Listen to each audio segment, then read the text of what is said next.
19वां अध्याय।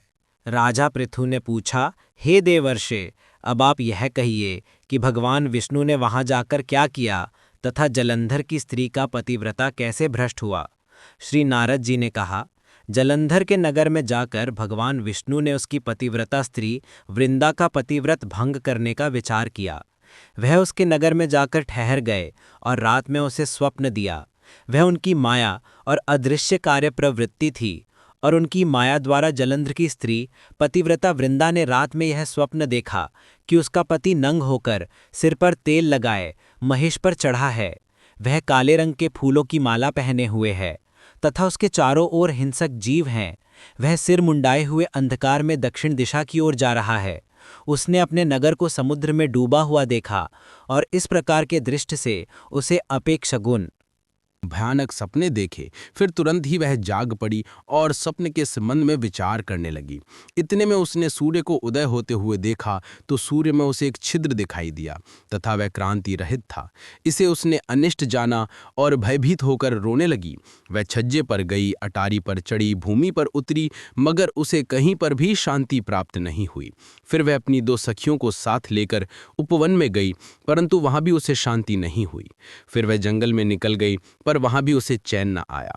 वन में उसने सिंह समान 2 भयंकर राक्षसों को देखा, जिससे वह अत्यंत भयभीत होकर वहां से भागने लगी। उसी समय वहां अपने शिष्यों सहित एक तपस्वी आ गया तो वृंदा उसके पैरों में हाथ लगाकर उससे अपनी रक्षा के लिए याचना करने लगी। मुनि ने अपनी एक ही हुंकार से उन दोनों राक्षसों को वहां से भगा दिया। वृंदा को आश्चर्य हुआ। वह भय से मुक्त हो मुनि को हाथ जोड़कर प्रणाम। हे कृपानिधि, आप मेरे पति को जीवित कर दीजिए। पतिव्रता परायण दैत्य पत्नी ऐसा कहकर दुखी श्वासों को छोड़ती हुई मुनि के चरणों में गिर पड़ी। तब मुनिवर ने कहा, वह शिवजी द्वारा युद्ध में मारा गया है, अतः वह जीवित नहीं हो सकता, क्योंकि जिसे भगवान शंकर मार देते हैं वह कभी जीवित नहीं हो सकता। परंतु शरणागत की रक्षा सनातन धर्म है, अतः कृपा करके मैं इसे जिलाए देता हूँ। श्री महाराज जी कहते हैं कि वह मुनि साक्षात विष्णु थे, जिन्होंने की यह सब माया फैलाई थी। वह वृंदा के पति को जीवित करके अंतर्धान हो गए। जलंधर ने उठकर वृंदा का आलिंगन किया और उसका मुख चूमा।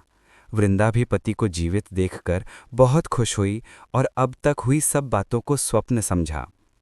पश्चात वृंदा सकाम हो बहुत दिन तक अपने पति के साथ विहार करती रही।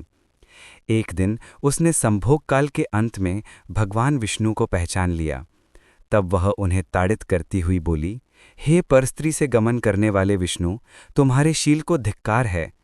मैंने जान लिया है कि वह मायावती तपस्वी तुम ही थे। राजन, ऐसा कह परम क्रुद्ध हो पतिव्रता ने अपने तेज को प्रकट करते हुए शाप दिया। जो तूने अपनी माया से 2 राक्षस मुझको दिखाए थे, वहीं दोनों राक्षस किसी समय तुम्हारी भी स्त्री का हरण करेंगे और उसके विरह में दुखी होकर तुम वानरों की सहायता से वन में भ्रमण करोगे।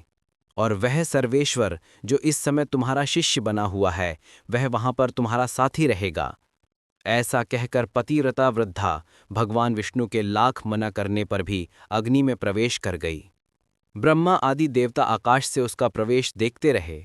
वृंदा के शरीर का तेज श्री पार्वती जी के शरीर में चला गया और आकाश में जय जयकार होने लगी। पतिव्रत धर्म के प्रभाव से वृंदा ने मुक्ति प्राप्त की।